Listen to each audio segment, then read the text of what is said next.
certeza você já estudou isso na escola, no primário, no colegial, mas a semântica ela pode ser empregada na apologética também para nós entendermos como as seitas.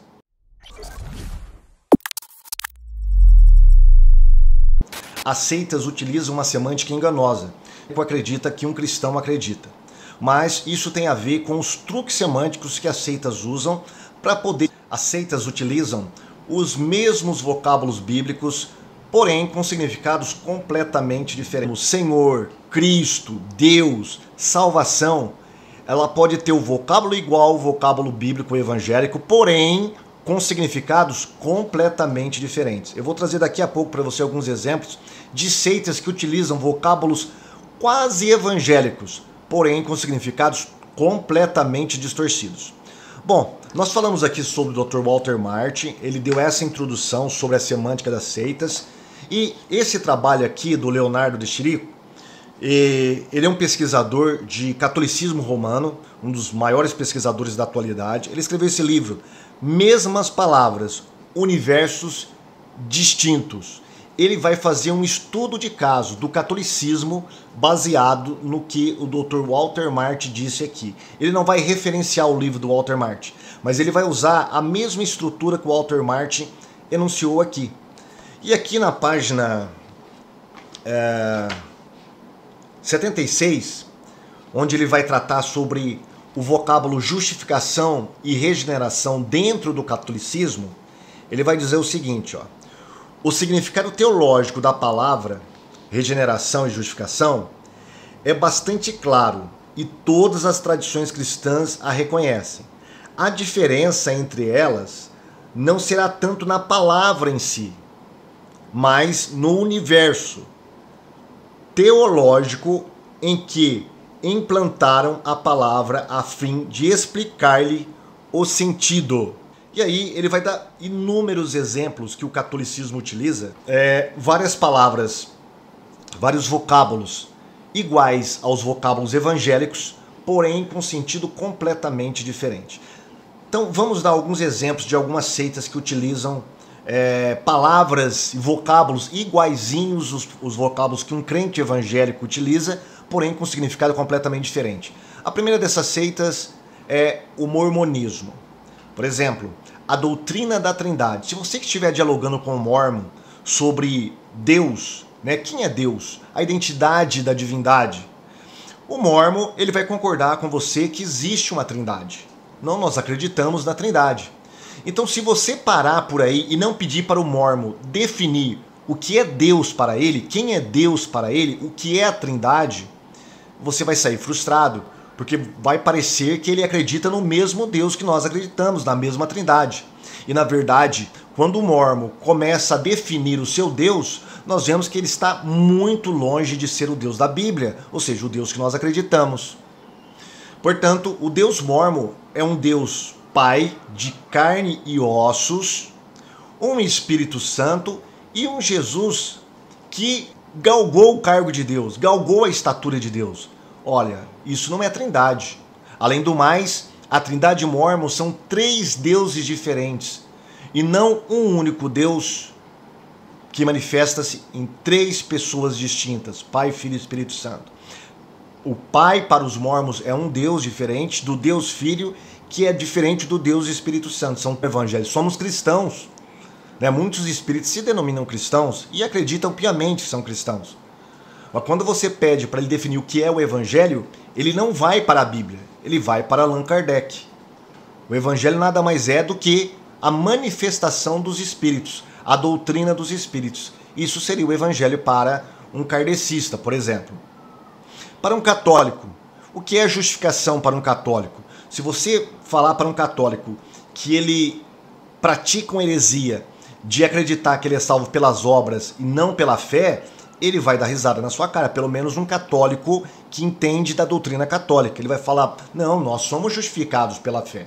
Somos justificados sim, nós acreditamos como vocês. Então, se você para por aí, você já perdeu todo o seu diálogo com o católico. Você tem que pedir para ele definir o que é justificação. E aí, qual é a sua experiência com adeptos de seita? Você conhece alguma seita que não foi citada aqui, mas que também usa a terminologia completamente iguais às nossas, mas com significados diferentes? Se você acredita, se você já teve essa experiência, se você conhece, deixe aqui o seu comentário. Comente aí qual seita que não foi comentada aqui, que também utiliza terminologia igualzinha à nossa, mas com significados completamente diferentes, ou como diz aqui o Leonardo, com universos completamente distintos. Vamos prosseguir. Bom, a próxima seita são as Testemunhas de Jeová. As Testemunhas de Jeová, elas também usam terminologia parecidas com a nossa. Por exemplo, a palavra Deus.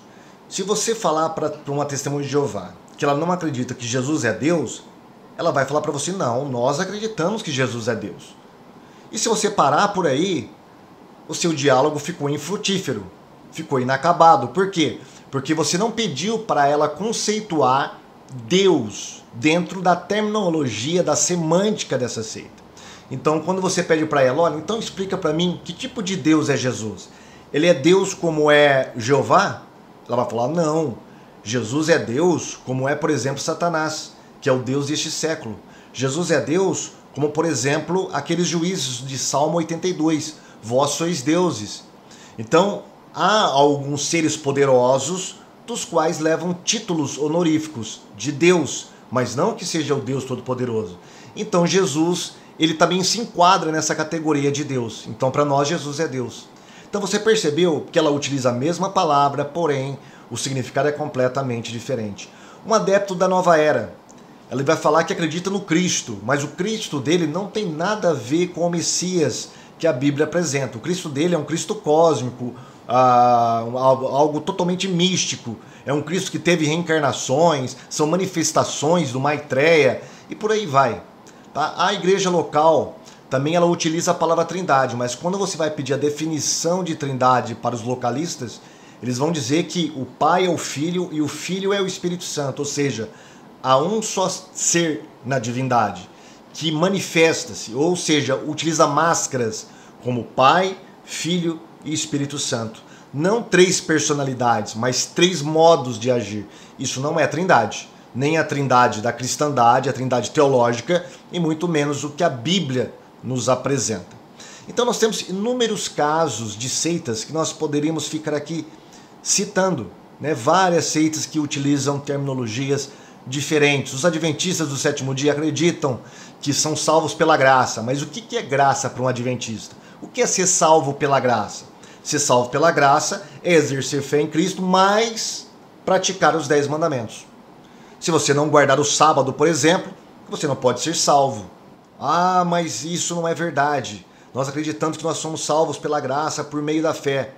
Mas se você for salvo pela graça por meio da fé sem praticar nada dos 10 mandamentos, você não pode ser salvo. Dentro da terminologia adventista, a salvação pela graça é fé mais obras da lei.